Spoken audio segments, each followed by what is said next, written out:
let's start with this. We have anything related to extinction, such as, I don't know, war, like World War III, genetics, technology related to, our extinction. Any of those are fair game here, okay? Okay, so here we have a little note, okay, little uh, headline from one of the papers there. It says China-Taiwan tensions. Xi Jinping says reunification must be fulfilled, meaning they're going to insist on getting that little blue island there, Taiwan, back to the mainland, being part of China. They say it's a renegade province. And people in the West, primarily the United States Empire, says, well, you should do it by peaceful means. Well, I don't know how you can do something like that by peaceful means. The people on the island don't want to be part of China, and China says you are part of us according to history, geography, and so on and so forth. Okay, so you better know how to spell Taiwan. I think this is going to be bigger than North Korea, the Korean War. It's going to be bigger than the Vietnam War or Afghanistan. The day anyone fights over Taiwan, I think it's going to be a big war. Okay, could be World War III. So start learning how to say Taiwan from now on. You'll see, I think, on the news quite a bit. Next few years at least. And according to the article that I mentioned the other day, according to Taiwan politicians, China might be ready within 4 years to be able to fight for the island. Okay, so this is their assessment. Okay, someone says, ironic hypocrisy of the free democratic world. In the US, Australia, and India, it is illegal for a state or province to demand secession. Remember, Taiwan is a province, supposedly.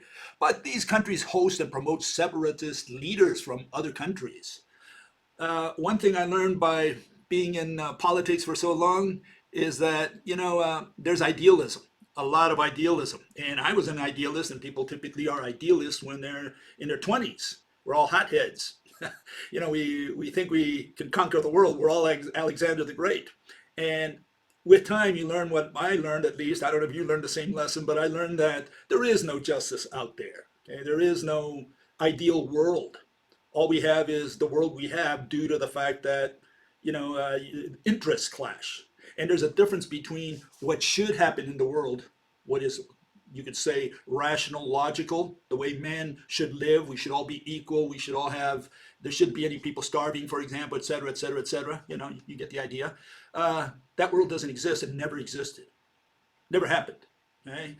The real world is you have a few rich people, maybe a buffer there of middle-class people, and then the masses of poor people. That's the way it's always been. It's always been a pyramid with the bottom half being the big one, the slaves, the serfs, or whatever they were called, the proletarians, or whatever they're called in different ages. Okay, while some at the top, they have a great life. Well, I don't know about great life. They have money and power. Whether that gives them a great life is a separate issue. Okay, someone says, in contrast to this fellow, he says, you are completely wrong on the China-Taiwan issue. Taiwan is not part of China. Whoa, okay, so it's not part of China. However, China claims Taiwan is theirs, okay? So we got a little contradiction there, there's something wrong there, okay? Taiwan isn't recognized by the UN, nor the US as a separate country. Good, we're done, right? Because of geopolitical reasons. Okay, but they're not recognized as a country, right? They don't even have a team in the Olympics. I mean, a real team, like a flag team. They're not allowed to compete as, they're allowed to compete like maybe Scotland or Wales would be in soccer, something like that, but not as a standalone country. Okay, so they're not recognized, right? If the Civil War remained a stalemate, talking about the U.S. Civil War, 1860s, the U.S. of today wouldn't exist, and there would be two distinct different countries with two different federal government.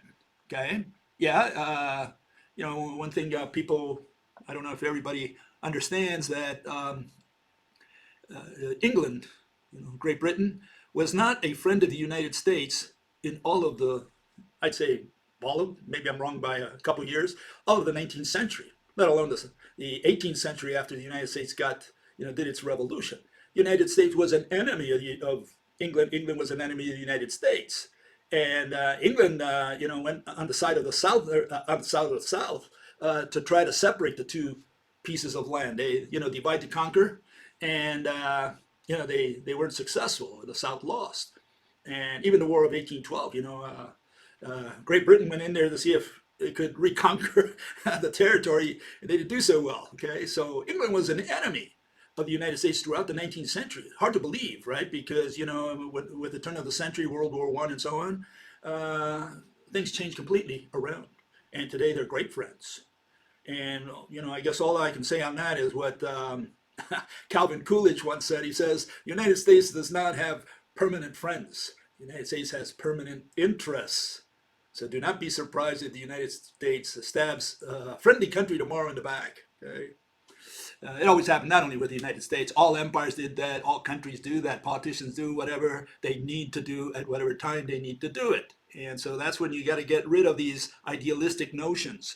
Depends on who comes to power. He signs a different agreement, and it startles a lot of people based on what interests again. So yeah, the world is not driven by idealism. It's driven by interest. Okay? And another fellow said the U.S. would level the fabrication plants before China could get their hands on them.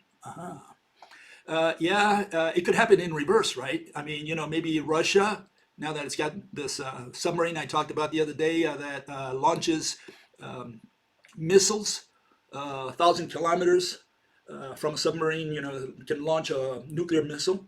We don't know what's going to happen in the future. China might expand its forces. Russia will expand its forces. And so the question is, will this be like MAD, mutually assured destruction? Or will they sign treaties, or what will happen? And so this notion that the United States might destroy the factories of China, it's got also a downside anyways, even if they were successful. And the downside is that you destroy the machinery that's feeding your own country because a lot of the manufacturing today comes from China.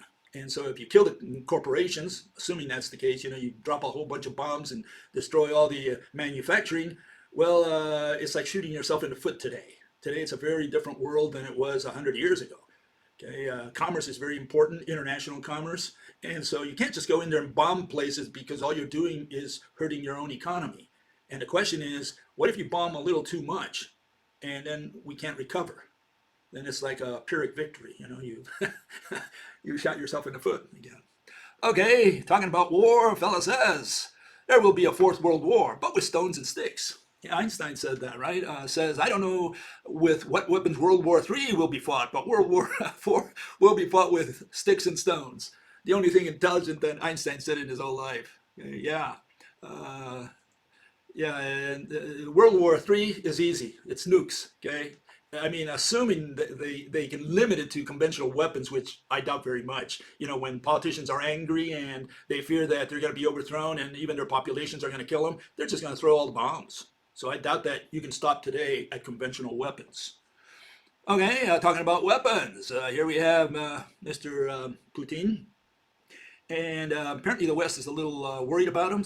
Says that energy is being used as a weapon, warns Defense Secretary. Okay, the need to counter unconventional threats from foreign powers after Downing Street raised fears that a new Russian gas pipeline, this pipeline that's going from primarily to Germany, okay, from Russia, raised fears that a new Russian gas pipeline could present significant security implications. Joe Biden's administration has accused Moscow outright of using natural gas as a tool to pressure Europe as prices soar amid supply shortages. Okay, Russia accounts for 40% of Europe's gas supply.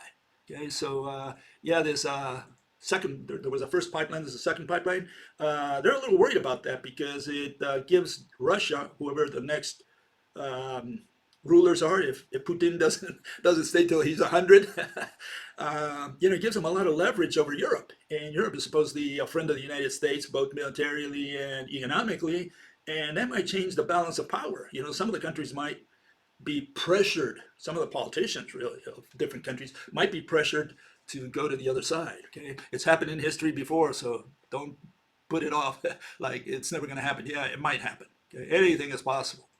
Okay, here we have an issue on COVID. People say, why did you get the COVID shot, Bill? Well, I got it because I'm going to travel. I don't care about COVID either way. I wasn't concerned about it for 2 years. I got my COVID shot now because they gave me hell while traveling, and so I don't want to go through all the hassle of being under quarantine and any of that. That's the only reason I put it out there. But here you have a more important reason. Mississippi news anchors off the air after refusing corona vaccine. Gal refused to be vaccinated, and they said, okay, you're out. Everybody here has got to be vaccinated. So they put the pressure on people to get vaccinated anyways. I think they're going to pretty much demand that you get vaccinated if you're going to travel, like on airplanes. And so they're just going to tighten the screws. And I don't know if you can avoid it. All you can do is maybe cheat on your vaccine card, and they'll probably make that also, to be directly from the doctor to the country that's, receiving you. So I don't know if you can escape it forever. Okay. And again, one of the issues you got to answer is, did you ever get vaccinated to go to school, like elementary school? There are some shots that are like mandatory. So you may not like shots. Some religions do oppose them, right? But most people get vaccinated, and then and those are government mandated. It's like routine.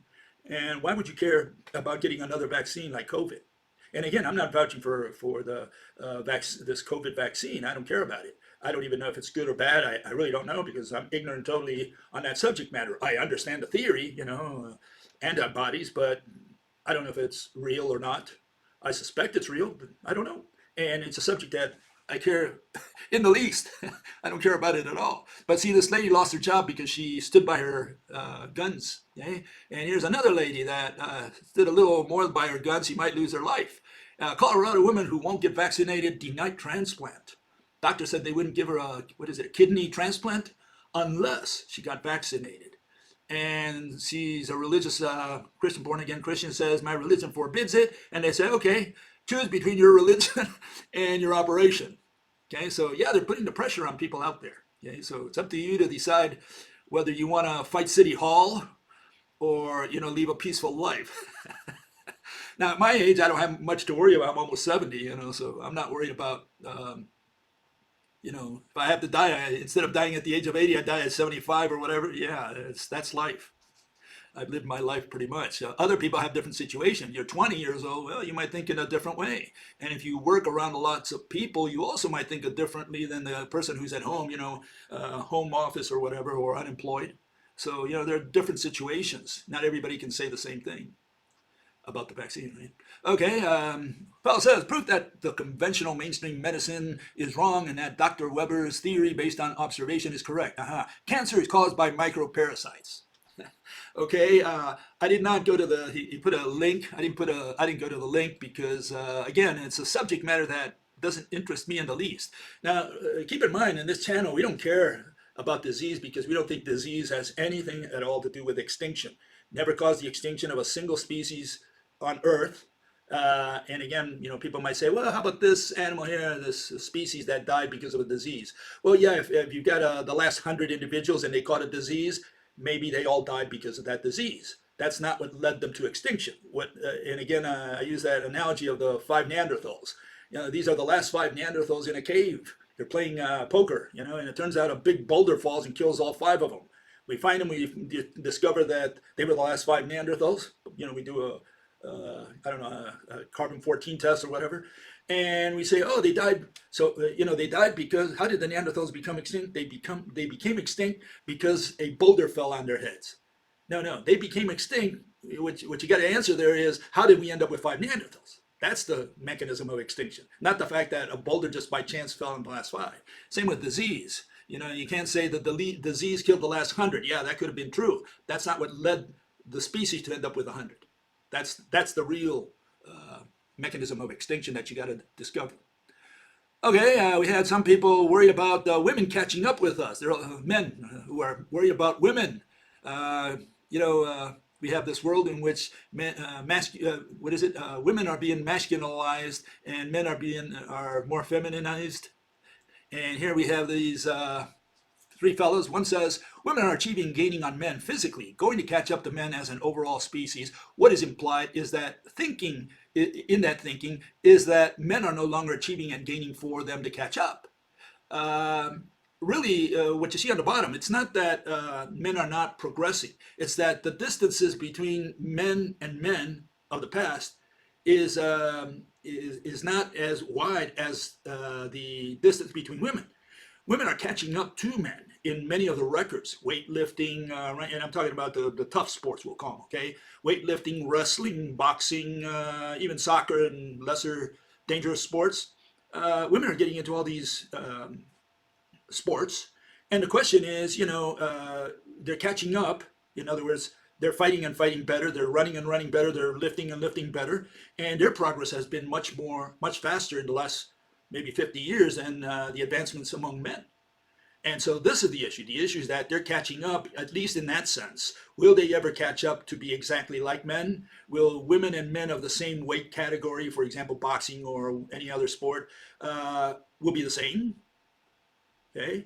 And so this is the issue. The issue is, will they catch up? And people say, well, no, we've got testosterone and they've got estrogen. So they can never catch up to us. Okay, let me give you a for instance here. Well, let me just cover these two guys first. Top female Olympic runners cannot best high school boys, and there is no physical sport that women are better than men at. And again, it's this is the state today. I mean, if you would have been in the 19th century and they said, will women ever vote? Men would have blasted. Women can't vote. They don't know how to vote. They don't know anything about politics. And today they're voting. In fact, I think they're the majority of voters. And so on. I mean, you can put that almost anywhere. I mean, women in the old days did not do as many sports as they do today. And they're getting into sports a lot. A lot of the reason for that is because, money. They want to make money. And so just like you have beauty contests, you have strength contests, Miss Muscle or whatever. Okay, so you get all these women who are out there getting into the business. And they're becoming very good at what they do. But let me get back to this issue of estrogen. Okay, you've got you get the Colosseum, right? Roman style, okay? And we put a man, toughest man you can find, okay? I don't care. And we put a lion. In fact, we'll put a lioness to make it easy on him. Who do you think would win? Do you think a wild lioness, one just taken out of the jungle, put in there, right? Do you think the man would win, or do you think the lioness would win? And you say, well, the man, I mean, he's bigger. She's got estrogen. He's got testosterone. Yeah, but I mean, I'm sure the lioness can run circles around that guy, beat the crap out of him. And she's a female. And you can put, maybe a dog in there. You can put maybe a wolf, a female wolf. And I don't think a man can, at least an ordinary man against an ordinary she-wolf, I think the she-wolf would win. And she's estrogen, he's testosterone. So apparently there's something more than just these estrogen and testosterone. Apparently there's something involved in, in training, we could say, how fast an animal is or whatever. When God created man, right? The Bible says so I'm just going to go by the Bible. It says God created man, but he did it on the last day, like Mark Twain says. He did it on the last day when he was tired. But not only on the last day when he was tired, but after God had given all his blessings to the other animals. Okay? So when man came around, he says, God, do you have a blessing for me? And God says, I gave all the blessings away. I have nothing for you. I gave strength to the elephants, the bigness. I gave also this speed and strength to the lions. I gave the sharks, their big mouth and they could swim fast.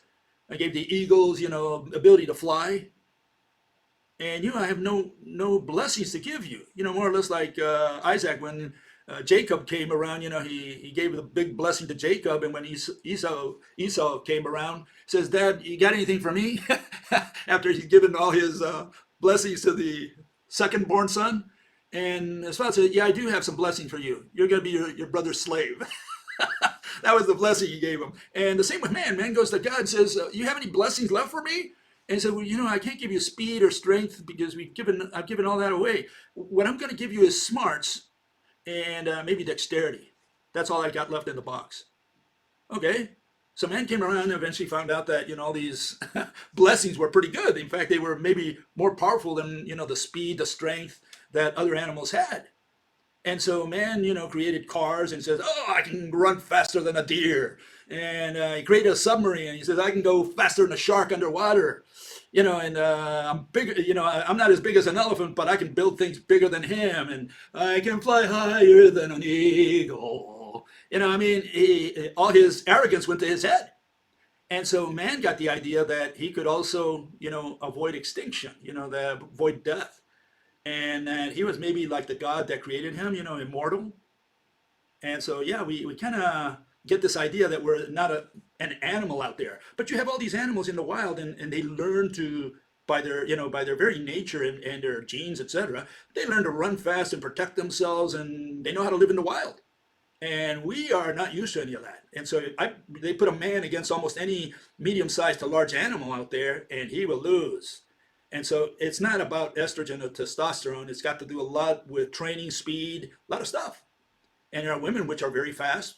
There are women who are big. There are women who are strong. And a lot of these guys who say, "Oh, I can beat a woman. Oh, I can beat a woman."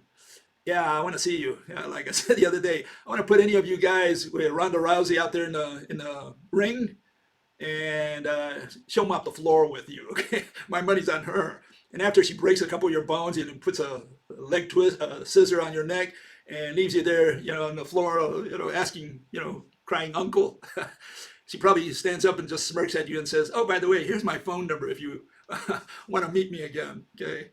Yeah, people have in their heads that they're living in the days of Genghis Khan, that they went out there and raped women and killed men and so on. We got a different world today. You guys got to get your feet back on the ground because whether you like it or not, we have a different world, and in that different world, women have come up to speed. And you'd be surprised with what a lot of women can do. Will they ever match men? Well, I don't think we know that. Okay, we would have to wait maybe 100 years to find out. And I think extinction will catch us before then. So I don't think women will match us only because of that. But given enough time, I don't know. Maybe they could. I don't know if it's a question of men are always stronger than women. I don't know. I can't tell you for sure. I'm sure there are women out there who might be 7 feet tall, who are strong, and maybe they decide to lift weights or learn karate. I'm not sure how many men will be able to fight them. And they'd be surprised that maybe we have a female world boxing champion or whatever. Don't be surprised. Okay, okay, let's continue here. Someone talks about the definition of life, says, "What's the difference between a dead guy and a living guy? Wouldn't it be the process verbs he's able to carry out?" Yeah, you discovered my theory, my definition. And there's my definition. What is a living entity? What is something? What is alive? What does alive mean? Well, it's an object. It's got to be a natural object, okay, that moves against the path of least resistance, primarily gravity. Okay, if you can move against gravity, you're not a rock. You're not inert. Okay, you're not a molecule. You're a little more than a molecule. You're like a cell or above. Okay, so yeah, that's my definition. You got to do a verb. Then we know that in a verb, a self-made verb, not that, like some people say, well, I throw a stone in the air. Is the stone alive? Well, no, the stone can't do it by itself. That's the issue. See, and so that's the key issue. Life, just a group of living entities or things that are alive. Okay, moving on here. Fellow says, Biden administration minting $1 trillion coin. Do you think it factors into your extinction hypothesis, or is it just another milestone in the history of humanity? What is this fellow talking about? Well, they've been talking about mentioning this $1 trillion coin, okay, platinum coin. And what it is, if the Republicans do not approve the budget, okay, they want to raise the debt, okay, the Democrats want to raise the debt ceiling, and Republicans are saying no. They're dragging their feet. Always happens during politics. When it's the Republicans to raise the debt limit, same thing with the Democrats, etc. It happens every 4 years or every 8 years, whatever. And what this is about is the fact that the president, executive power, has the ability, okay, or has the legal mandate to go in there and create a $1 trillion in coins, because it has a control over the mint, over the type of coin that can be printed. For example, there's so much gold that can be in circulation, and what controls that is the executive power. So if the president of the United States decides to go in there and mint coins, it can mint $1 trillion if it wants to in coins, and with that flood the market or pay the debt. And it doesn't matter what the Republicans do or say if they don't approve the budget. It doesn't matter, because now the president puts the money out of his own pocket, so to speak. He gets it from God and just throws it around. So that's what they're referring to. Well, whether it comes from the executive power or from the legislature doesn't really matter. The point here is that if you put another $1 trillion in circulation in opposition to Congress, right? Well, you're responsible for that, okay? And that's what the Republicans say. They say, you want to vote higher debt? No problem. We're not going to vote. We're going to cross our arms, and we're going to let you take all the blame for anything that you put into that budget. And if you want us to vote and be on your side on that, well, then you got to take this and this and this and this out of there. That's the way it works. So yeah, Biden can increase the money supply maybe some way by hook or crook, but I don't know. I don't know if he wants to do it. I don't know if it's in his best interest, and for sure he won't do it. So, but the fact that the debt limit is increasing and is now at close to 99% of GDP, that should make you stop and worry, because right now debt is in lots of countries, but in big countries, the powerful countries, debt is almost at the level of GDP. What we produce is what we owe. Governments, right? So yeah, and that creates a devaluation of the coin, okay? Meaning that if you get the same salary, nominal salary, then it's worth less, and that works to being worthless. Okay. Another fellow says, have you heard that MIT released some study that the world will end in 30 years? Yeah, there's many theories out there that the world will end in 30 years. This was a computer-generated prediction. Okay, they put all this stuff in there, and here's the stuff they put in there. Let me get it. Give me a second here. This is what they put in there. Okay, and they put essentially food and water, energy, climate, and more climate. In blue there on the right hand, world population growth, rate of innovation, the growth of consumerism, etc. And you see all these issues that they touched upon, and they put them in the computer, and the computer said, well, we have a problem with the way the world is being run right now, because if we continue to do this, the population is going to outstrip resources. That's essentially what it came down to, aside from climate change and some of the other problems like pollution. Okay, and I just want to mention that this is not my theory at all. Okay, theory is you won't see it anywhere. You won't see it in the Wikipedia. You won't see it anywhere. The theory is totally different. It has nothing to do with resources. Has nothing to do with disease, and it has nothing to do with what other issue? Asteroid hitting the Earth or anything like that.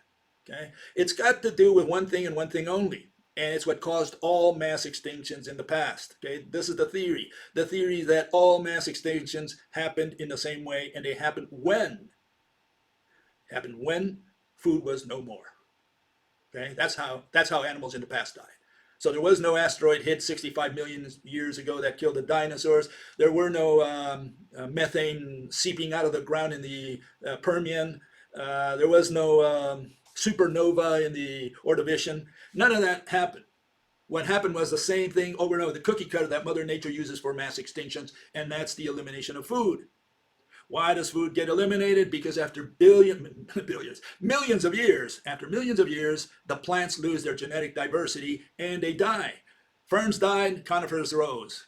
Conifers died, angiosperms rose, and so on down the line. Okay, so what happened was a new type of plant came on board. Why? Was it because it was it was a better plant, it was a more vibrant plant, the one that came in, but the issue is that the one that left had lost its genetic diversity and its population pyramid overturned. All the species that lived for millions of years finally ran out of gas. And the animals that forged relationships with those plants died with them. That's what happened in mass extinction. You should be able to predict that kind of occurrence if you stood at the starting line of the Cambrian. And how do we know that? We know that in retrospect that, animals died periodically and plants died periodically. What were those plants? The plants that the animals ate. The herbivores ate those plants. Carnivores ate the herbivores. They all died at the same time. That's a mass extinction. And that's the same thing's going to happen to man. Why? Is it because the plants are going to disappear? Well, yes, they're going to disappear because we produce the plants artificially, by hand. We do it deliberately in order to feed 8 billion people on the planet. And the only reason we do that is because of money. So all we need is a money collapse. No, money is no more. No one trusts in money anymore. No one receives money anymore. There is no trade. And at that point, no corporation has any reason to produce or distribute food to the cities. That's the theory. Okay, I just want to mention what the theory is so that it's not confused with what these people say, which is, resources. Population is going to outstrip resources. That's Malthusian theory, where he thought that population was advancing much faster than resources, and at some point they were going to outstrip resources. And you have people like Friedman come in, and he said, Milton Friedman, economist, and he would say, well, for the right price, we'll produce it and distribute it. Yeah, but once price is no more, then Friedman is dead. Okay, so that's the issue. The issue is that money is what will collapse. It will collapse because, among other reasons, we have the debts limit approaching GDP. We have the salaries of workers coming down. We have more services and fewer things that produce real goods like manufacturing and agriculture. There's several issues involved with why money will disappear. Okay, let's move on here. Fellow says, a complete economic system like we have will still operate if all services are abstract.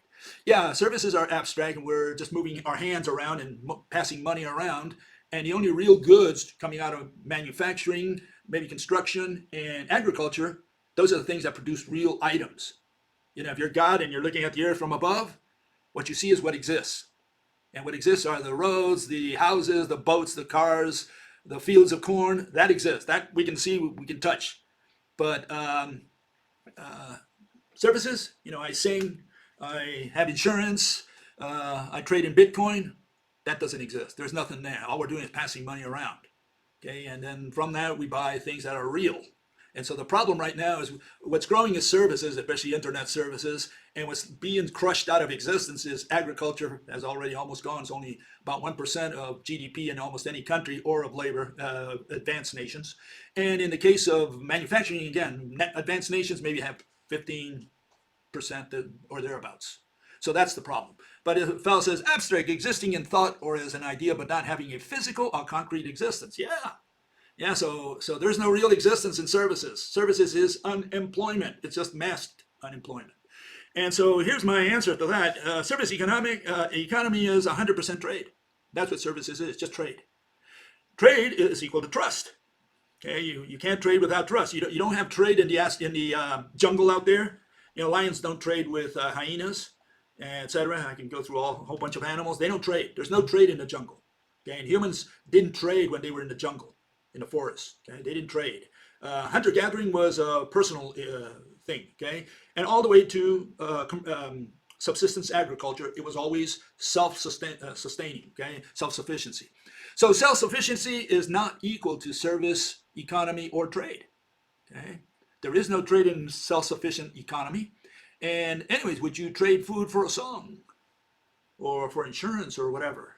Is that what you trade food when there is no money around and all you have is food? And the other guy comes over and says, what do you want? I want food. So what are you going to give me? I can sing a song for you. Yeah, sure. Why don't you sing the song while we watch you die? So no, trade is what's going to die.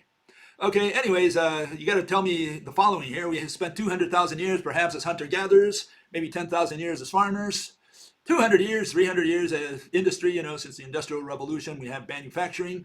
And now for the last maybe 50 years, this is no graph, but maybe last 50 years or so, we've had services begin to dominate the planet. And services, again, like this fellow said, is all abstract. There's nothing real there. All we're doing is exchanging money from one person to another. Okay? And so, the question is, will we have services now for the next million years? That's the issue before you. Are we just going to have services for the next million years?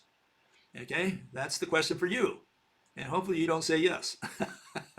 Okay, no, there's no way we can have services for a million years, but some people believe that that's the case. Okay, fellow says, are you absolutely sure we're on the verge of extinction? Or might this be a wishful thinking from a disillusioned communist in the post-utopian age? First of all, I'm not disillusioned communist. I'm glad that I'm no longer a communist, okay? For at least 20 years of my life, I was into communism, very deep into communism. That's what I believe, that's what I read about, and I was very idealistic. No, I'm happy I left that behind. It was a good experience while it lasted. You learn a lot, and one of the things you learn is that it's ideal. What did Lincoln say? All men are created equal. You got that from the Constitution. No, we're not created equal. Some people are born blind, others without legs. You got all kinds of people out there. So we're not born equal, and we're not born also in the same households. Some are born from the Queen of England, and some are born, from the pauper in the slums. So we're not born equal, and not even in a legal sense. I mean, O.J. Simpson, he had money enough to pay the Dream Team to get him out of trouble. I'm sure if there was another black guy out there, he wouldn't have been as lucky as O.J. And I'm sure a lot of black guys would agree with me. So no, we're not born equal. Okay? And so if we're not born equal, is there a possibility we will ever be equal in any way, shape, or form, like in rights, in income, in money, in goods that we have, in the life we lead? You won't see it out there in the world of animals. Nowhere have I seen communism. Not even among ants or bees, there's no communism. And so this notion that we're intelligent, we can create an egalitarian world, no, I don't think so. Not anymore. I used to think that. It was fun when I was young to think that, when I look back, I was saying, oh, it was a great time. Yeah, but it's a dream that doesn't exist anywhere in the universe. Okay? Mother Nature did not intend for equality. Even plants, I grow plants. One plant grows big, and the one underneath, it doesn't get enough sun, or maybe the minerals from the ground, or maybe enough water, who knows what, and grows smaller. There's no equality among plants.